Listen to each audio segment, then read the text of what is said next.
In this video, we will be discussing the connector admin or backend side of the connector. Subscribing partners and users they choose to add will have access to the admin side of the connector, which is where assisters can enter their schedules and close out completed appointments. To add a user, you click on the admin tab and then click on the user's icon. Users log in here via this URL, and when creating a new user, you can also set their permissions. That means you can decide what they're able to do and what information they can access.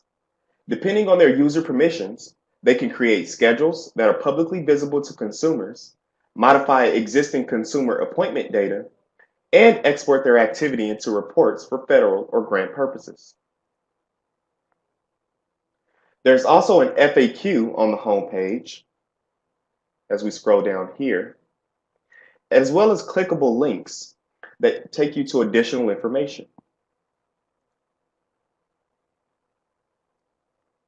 These references remain here on the home page in case you need a reminder of how to perform certain tasks within the connector admin.